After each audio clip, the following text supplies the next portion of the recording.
Ennaku z'omwezi 15 omwezi ogwokutaano omwaka guno 2025 twakulaga omwana Faith Namwanje w'emyaka 14 ng'alinnye oluvannyuma lwa kitaawe amuzaala David Sennabuli okumukumako omuliro ng'amulangako bba ssente ze 5,000. Sennabuli nga mutuuze ku kyalo Bunoga mu ggombolola y'Ekyamulibo mu disitulikiti y'e Kalungu muwala bwe yamusiba emigwa namwanika ku muti olwo n'alyoka akuma omuliro wansi ogwayokya omwana yenna n'abambuka olususu newankubadde ng'oluvannyuma ssente ze zaazuuka.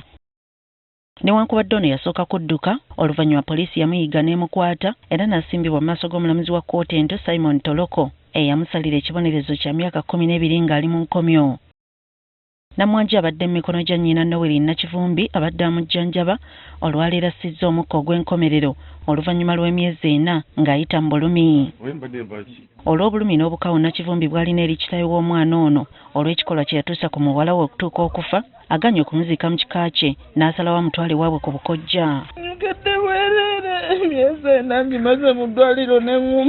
Ono agamba nti ekibonerezo ekyaweebwa yali bba kitono nnyo nga kati ayagala aweebwa ekibonerezo ekikakali ekijja mu bye yakola ekyokusibwa amayisa. Nze emyaka 12 saagisiima kuba saaliyo mu kkooti bandabayo fayiro z'omwana nze nziyina lwaki tebampita nendeeta ebikwata ku mwana lwaki basaba emisango nga siriiyo era saabikkiriza era sibikkiriza era nkyabitambuza.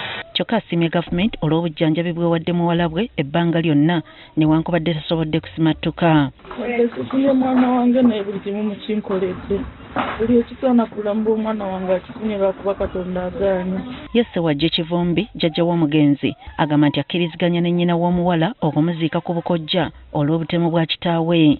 Wano nsana yino omuzukulu wange omusimye ngendo muziika obwa kitange wenzaalibwa nange wenziikibwa kijja kiki naye muziise wano simusudde ku nsiko. Kivumbi ayogerwako teyamatira na nsala ya mulamuzi mu kkooti ng'ayagala ono addemu okuggulwako emisango emirala muzzukulu we asobole okufuna obwenkanya. Siri mu mativu na nsala ya musango emyaka 12 bwe kuba yamusalira yamanyi ba yamuwali maani neze sibitegeera.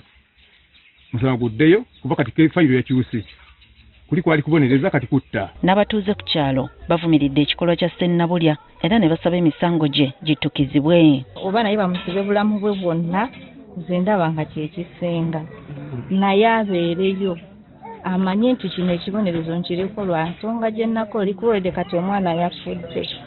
Obuzibu bano babutadde ku basajja abaleka okuwuliriza enjuyi zonna ne beemalira kuwuliriza abakyala baabwe ekibaviirako okutulugunya abaana baabwe. Abaami mwagala nnyo okuwuliriza abakyala bwe muba muwasiza abapya kyakugambye n'otwala n'ekyo n'otamanya gy'ovudde luddawa na mwana wo so ng'ate bw'obutuula n'owuliriza omwana kyagamba kyakirungi n'owuliza sayidizi ebbiri.